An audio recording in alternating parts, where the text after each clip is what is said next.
everybody? It's your boy, O'Shea Duke Jackson, back at it again with another episode of The Celebrity Junk. Mary J music! The year is 1990 and I'm 9 years old. And I was living in Sacramento, and they used to have something called the Classic Jukebox. You used to be able to call into like a 1-900 number, pay $1, and you would be able to watch a music video. Well, I didn't have any money, so what I would do is wait for other people to watch the video, and then we would watch it. Those of you who from Cali in the 90s know it. And one of the songs that you could order was Treat Them Like They Want to Be Treated. Now, this is in the genre of New Jack Swing. And the rapper that was hot at this time was Father MC. This is when hip hop was more about love. You had guys like Heavy D, and a lot of the artists could dance. And it's amazing because when you look at that video, you will see, oh yeah, there is Casey and JoJo, Devontae and Mr. Dalvin. That's right, Jodeci. But who do you see dancing in the background? Aha, my man Diddy. Folks didn't know that Diddy was one of the most popular hip-hop dancers in the early 90s, but he was making his way back then, and he actually produced that song with Andre Harrell at maybe a very young age. After that, Diddy was done as a student at Howard University. He would go on to found Bad Boy in 1993. Fast forward, Dima! Now, 1993 was a lot different than 1990. Guys like Father MC had pretty much died off, and it was a new era in hip hop. Even singers like Mary J. Blige, who was a background singer on the Do For You video, had started up her own career. And guess who produced her? My man Diddy. But Diddy also was very influential in the elements of what I would call East Coast gangster rap, mixed in with a little bit of shiny shoe stuff like the Locks. You know, he had Mace, and of course Notorious Big, Craig Mack. People like that later shine. And see, at that particular time, Diddy was one of the first guys in hip hop to make a lot of money.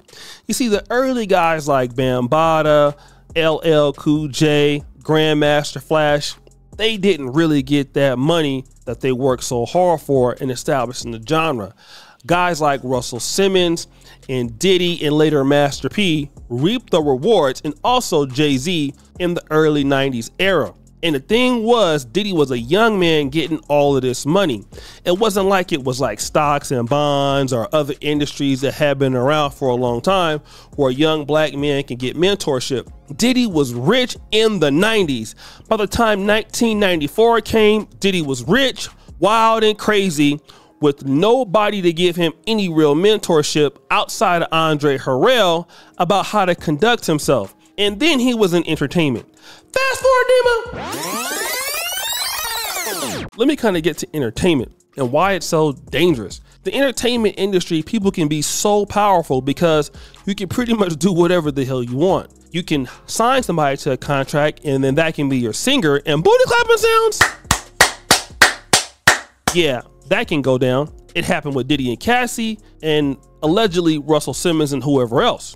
And so while you're being able to do whatever you want to do and have extreme powers, nobody's really going to tell you anything. And the reason why they're not going to tell you anything is because you're Diddy and you're the first to get there really in the genre, and you set all the rules no matter how silly they are. And so you continue doing your thing. And the one thing that Diddy has been able to do over his career is stay relevant in almost every generation, from the 90s to the 2000s, 2010s, 2020s. He's still hot. But stop the show. A lot of the things that Diddy has done over the years was okay to do it then, but looking back at what is then, it ain't cool to do it now. We're not just talking about Cassie. We're not just talking about the alleged gay parties or T.D. Jakes and getting swallowed up. No, a whole bunch of bad habits that should have been corrected, but never was. Rewind, Dima. Let's kind of talk about somebody else, which is very similar. There was R. Kelly. We heard about the infamous SEGS tape that came out in the late 90s, and people all across Black America saw it. Now, anybody who allegedly saw the tape thought it was R. Kelly doing that. But the problem with R. Kelly is that he didn't stop. And it was so bad, he kept doing it and then eventually got caught up. When it came to the case of P. Diddy, however, he just kept going. But Diddy's problems were not just sexual. It was just bad decisions. So many things Diddy was involved in that he shouldn't be involved in. But when you're in the industry like hip hop and it's so dirty and gangster, sometimes you gotta have people who know people who can do certain other things to people. Gunshots!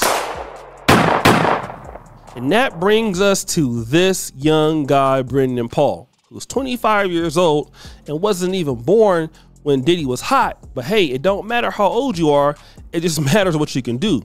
Now, Brendan Paul recently got arrested. What did he get arrested for? 2 separate drug charges, as the feds intercepted Diddy's plane at Opa-Locka Airport. One for a count of possession of suspected cocaine, and another with a suspected use of marijuana candy, both of which are felonies in Florida. So my man Diddy is on his way to Antigua. Let's fly all the way to Antigua, Diddy. But at the same time, when he's there, the police sirens, they pull up at both homes in Los Angeles and Miami. Homeland Security, Customs, all of that, arrest his sons, almost put him in jail, but they go and start taking things. Now people believe, okay, well, this is a sexual case.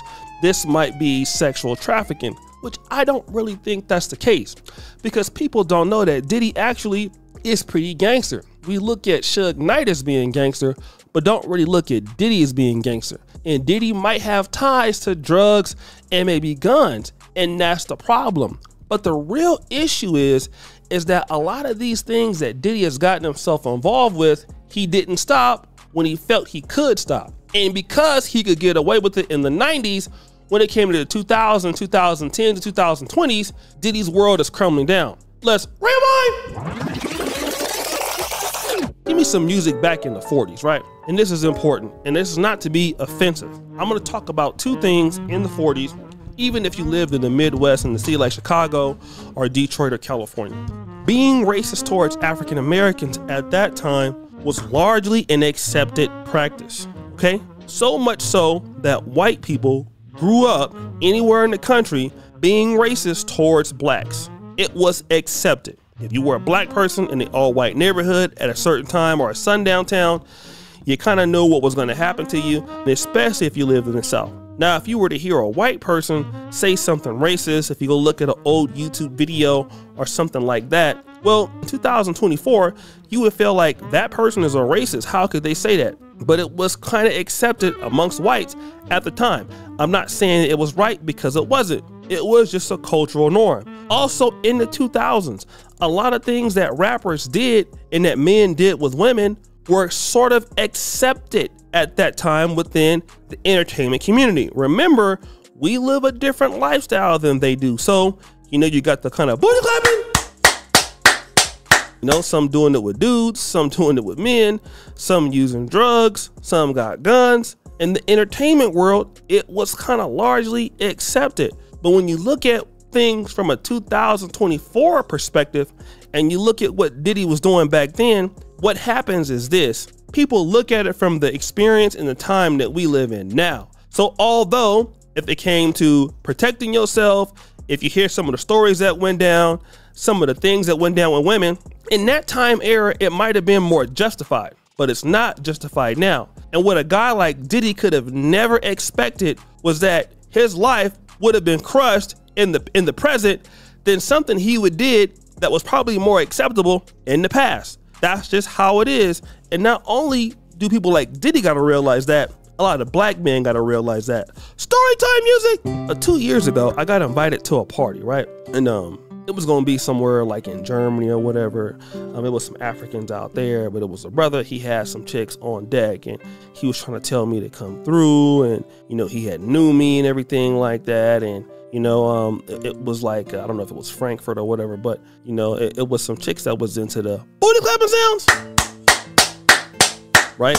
But at the time, you know, I didn't want to go. Not that I didn't want to clap any cheeks, but people know who I am, right? And so I didn't want to put myself in a situation where I could be videotaped there or be something, you know, in that place in case something happened. Because, well, what if I'm just there and not doing anything, but 30 years down the line, somebody can come back and say something when the culture gets more sensitive or when it's actually wrong. You see, we're looking at Diddy from a lens of what we're looking at now. And don't get me wrong, what he may have done has been wrong. I'm not trying to say that, but Diddy never changed his ways, thinking that he was never going to get caught. Largely that was because he was rich, he had a lot of money around him, and a lot of yes men. Now it's hurt him for the rest of his life. So guys, what do you think? It's your boy Shady Jackson back at it again with another episode of The Celebrity Junker. Put your party, just hit the bell. We're out.